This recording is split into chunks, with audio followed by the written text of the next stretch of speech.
Selamat pagi, kembali dengan saya Diki Putra Pamungkas. Kita akan mengadakan talk show yang membahas tentang success skill. Dan kita kedatangan narasumber langsung dari ada Kak Satrio sama Kak Wisnu. Halo teman-teman. Jadi kita akan berbincang-bincang dan mengenai materi success skill. Baik, untuk yang pertama akan kita langsung saja dengan pertanyaan, definisi sukses apa yang Anda lakukan untuk mencapai kesuksesan tersebut? Bisa dijawab dari Kak Satrio dulu atau Kak Wisnu dulu? Boleh. Silakan. Jadi saya dulu ya mungkin. Boleh. Sukses sendiri itu adalah dimana, kalau menurut saya nih, sukses adalah dimana sebuah impian itu tercapai dalam kehidupan kita. Dimana kita mempunyai sebuah target ataupun tujuan hidup kita, kemudian tujuan hidup tersebut berhasil dapat kita capai gitu, guys. Oke, berarti impian yang tercapai Impian gitu. tercapai, benar. Mungkin dari Kak Wisnu bisa untuk kalau memberikan. dari saya itu sukses itu dalam artian kayak sebuah keberhasilan ya. Jadi kayak sebuah cita-cita atau harapan yang telah kita berikan dari kita saat kita kecil ya. Dan itu menjadi kenyataan atau menjadi sebuah sebuah keberhasilan. Oke, baik. Berarti intinya pada definisi kesuksesan itu gimana kita bisa mencapai sebuah apa yang kita harapkan ya. Betul. Oke, boleh ke pertanyaan selanjutnya mungkin ya, Kak? Boleh. Untuk mungkin ada tokoh sukses siapakah yang ada di dunia ini atau bahkan di Indonesia atau mungkin terinspirasi gitu dari seseorang atau tokoh publik gitu. Kalau dari saya sendiri sih pasti ada ya. Dimana kan kalau misal kita based on experience atau basic dari pengalaman kita kan pasti kayak nyontoh dari orang lain juga. Termotivasi gitu. Termotivasi dari pengalaman orang lain juga. Kalau saya sendiri, tokoh yang buat saya kayak berpikir kesuksesan itu adalah benar-benar nyata adalah B.J. Habibie. Waduh, kenapa tuh Kak? Kenapa bisa B.J. Habibie? Karena ya seperti kita tahu sendiri ya, beliau adalah orang yang sangat pinter banget, yang dimana bisa diambil dari dua negara. Jadi kayak dua negara itu membutuhkan mengakuisisi gitu. Iya betul. Berebut untuk mengakuisisinya berarti. Kayak pengen ngambil beliau inilah. Iya, karena kepintarannya tersebut ya. Betul. Kemudian daripada itu juga perjuangan beliau untuk mencapai mimpi-mimpinya tuh benar-benar perjuangan yang sangat bisa dibuat untuk sebagai inspirasi dalam motivasi kehidupan kita gitu. Iya, mungkin yang saya tahu juga karena B.J. Habibie itu gimana ya guys? Jadi dia tuh berusaha di tempat yang tidak ada yang mendukungnya gitu ya. Betul, Bahkan tapi dia bisa berhasil untuk mencapai impiannya tersebut. Bahkan sekarang bisa diakuisisi oleh negara Indonesia kita sendiri. Nah, betul. Mungkin silakan untuk berlanjut untuk tokoh yang favoritnya Untuk mungkin. saya sangat setuju dengan omongan atau pendapat dengan Mas Satrio. Saya juga mempopulerkan B.J. Habibie karena dia itu kayak memiliki kepemimpinan yang baik, memiliki power yang baik, tapi karena dia itu kayak di negara tidak dianggap, jadi kayak gimana ya, menjadikan Indonesia itu kayak kurang sebenarnya itu dia kayak memiliki power tapi kurang dukungan dari warga sekitar dan dan negaranya. Iya. Dan saya juga kalau dari B.J. Habibie tersebut tuh dia tuh orangnya tuh bisa mikirin antara negara sama istrinya gitu, antara keluarganya bisa dibilang. Jadi dia tuh bisa memisahkan itu. Ya, terutama itu dicinta kan. Nah, Kayak benar-benar setengah mati. Power of love. Perlu dicontoh itu. Ya. Selain saya menginspirasikan B.J. Habibie, saya juga menginspirasikan Jenderal Andika Perkasa. Itu kan menurut saya sangat berwibawa dan tegas ya, dari kelihatan aja dari postur badannya sangat teker dan sangat besar gitu. Ya, itu. Jadi dia juga memiliki konsistensi ya? Iya, sangat memiliki konsistensi dan sangat tegas menurut saya. Dia kan pernah merubah yang rekrutmen yang tidak perlu seperti renang kan tidak semua harus, TNI kan tidak harus semuanya bisa renang kan. Nah, seperti itu. Dan menurut saya dalam pembangunan di lingkungan TNI, Jenderal Andika itu sangat maju banget, terutama di Mabes TNI AD itu sangat bagus pembangunannya, dan juga di kayak pembangunan di markas-markas atau di asrama-asrama yang ada di pelosok-pelosok itu udah sangat bagus. itu sangat harus dicontoh itu Ya, berarti bagi pemimpin-pemimpin. ya berarti dia ini ya konsisten, Iya, terus dia konsisten. pemikir juga ya. Ya sangat pemikir dan dia tidak kayak ada kesenjangan antara pangkat itu loh. Ya, dia Sangat memiliki pandangan friendly ya. dengan bawahannya. Betul, berarti dia bisa memiliki pandangan yang berbeda-beda. Iya. Jadi dia tahu gimana rasanya di bawah dan gimana tahu rasanya di atas. Ya, cuman daripada dibalik itu kan seseorang yang mempunyai power itu kan pasti mempunyai ketegasan juga kan tadi katanya. Nah, tapi dalam ketegasan tersebut ada hal yang lain gak sih kayak kedamaian gitu? Ya nggak? Sama kayak Habibie kan? Iya Nah, betul. kan dia kan juga cinta dengan kedamaian. Iya, Iya, betul. cita-cita Ya dan emang benar. powernya kita bersama-sama Ya gitu. kayak merangkul menyatukan- kita ya kayak ayo kita menjadikan TNI menjadi satu kayak menjadi Ya betul. Tanpa ada menjadi- yang membeda-bedakan. Nah, gitu dan maju untuk bareng-bareng gitu. Ya betul tuh. Jadi Sama-sama. tidak egoisme. Iya, Meskipun kita hidup ini ya emang buat diri pribadi, tapi setidaknya kita juga harus peduli dengan lingkungan sekitar atau orang-orang di sekitar kita. Iya betul. Apalagi dia udah punya pangkat tinggi kan, Iya. jadi dia juga harus tahu bahwa orang-orang dia tuh pun juga udah pernah di bawah gitu. Iya betul. Dia tahu prosesnya bagaimana, dia mengerti dan dia akhirnya ya bisa berpikiran seperti itu dan memiliki pandangan yang luas. Nah, cuman kalau menurut aku gini sih, Mas. Kita kan kalau misal kita kembali ke masalah pemimpin-pemimpin tadi Iya. kan. Nah, menurut saya ada satu orang yang mungkin kita lupakan. Siapa? Bapak Presiden kita. Iya nggak sih? Kayak Bapak Presiden kita Joko Widodo tuh Jokowi. benar-benar wah, Jokowi. kayak dia bisa masuk ke dalam kategori B.J. Habibie tadi, Bapak Iya. B.J. Habibie dan juga Bapak Cinta. Andika Prakasa. Kayak benar-benar dia mempunyai dua sosok sih menurut saya.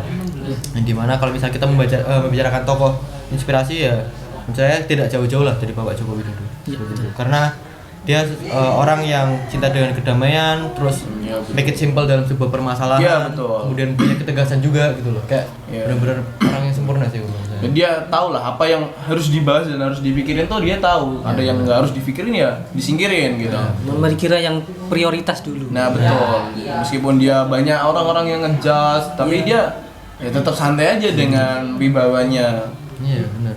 Dia tetap sesuai dengan tanggung jawabnya yang pertama ya.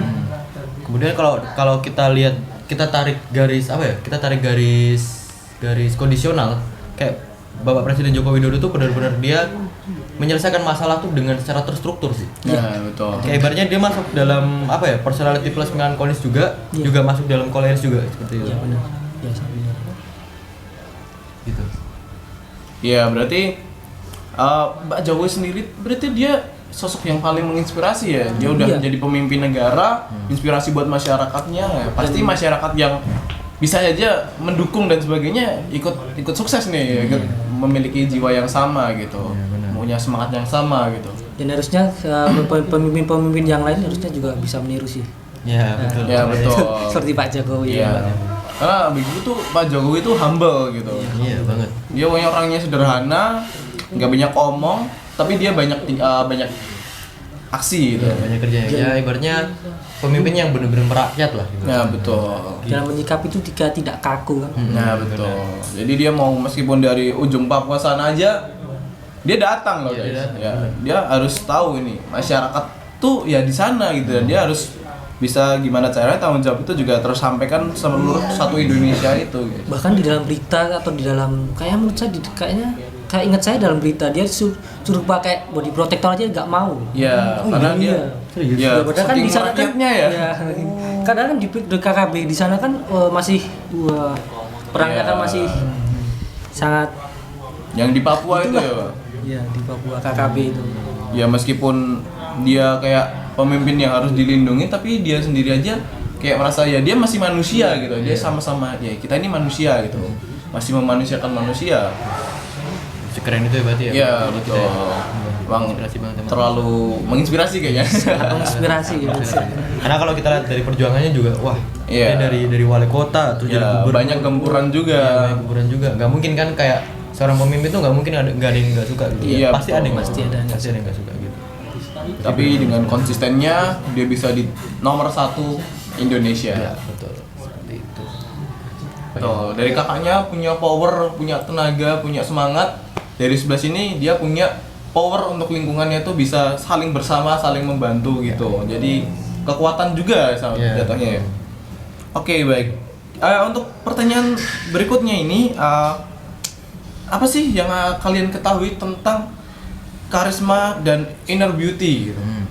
Siapa dulu nih yang jawab nih? Ya. Boleh, silakan bergantian ya. Oke, untuk menurut saya sendiri ya, kita membagi dua sisi terlebih dahulu, karisma dan inner beauty. Ini kan sesuatu yang berbeda. Iya, betul. Kalau dari karisma sendiri sih yang saya ketahui adalah di mana dia secara tidak sadar mempunyai wibawa secara muncul secara sendirinya gitu loh.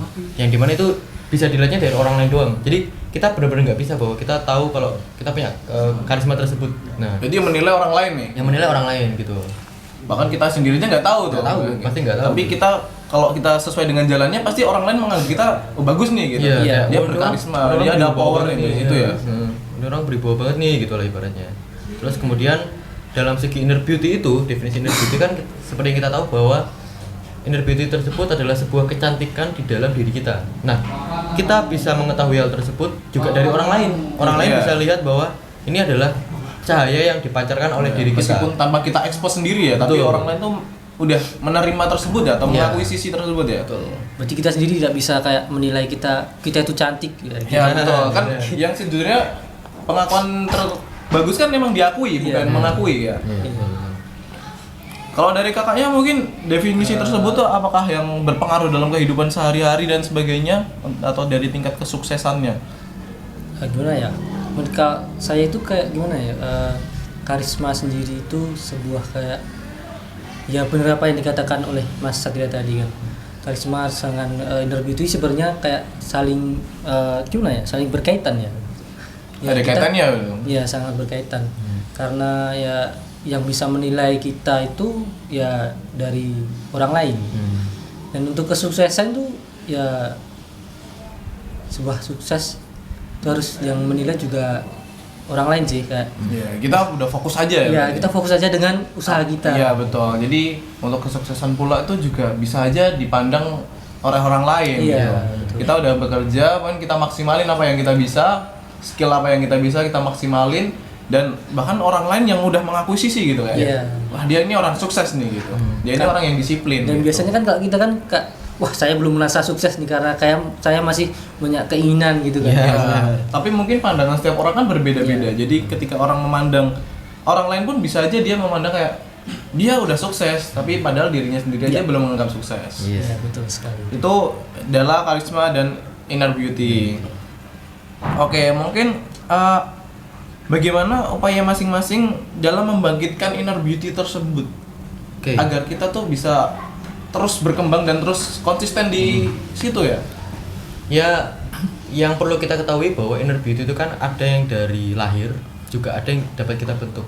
Iya. Dimana caranya adalah atau usaha yang akan dilakukan adalah kita berusaha untuk bersikap positif dalam diri kita, memancarkan aura-aura positif dalam diri kita. Kayak mungkin bersikap jujur terhadap orang lain, tidak maki-maki gitu. Iya, betul. Nah, kemudian secara otomatis dan secara tidak sadar orang lain akan mendekat kepada kita gitu, kayak wah ini kamu orangnya baik banget ya gini. Ya, gini. berarti semacam nasib ya bisa Iya. kita rubah ya. Betul. Ya, when kalau nasib bisa berubah, nah, nasib bisa merubah takdir ya. Nah. Jadi meskipun kita mungkin dalam takdir itu tidak sukses, tapi kalau kita bisa merubah nasib dan nasib itu berpengaruh pada takdir ya, kita bisa tetap sukses guys. Betul, betul. Yang penting itu dari apa yang kita lakukan itu positif dan bisa berguna bagi masyarakat sekitar juga. Iya, benar. Mungkin ada kata-kata mungkin untuk penutupan dari talk show ini. Kata-kata.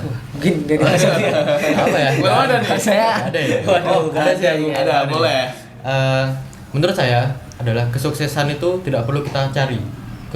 Kesuksesan adalah sebuah hal yang akan datang dengan sendirinya. Cuman Oke.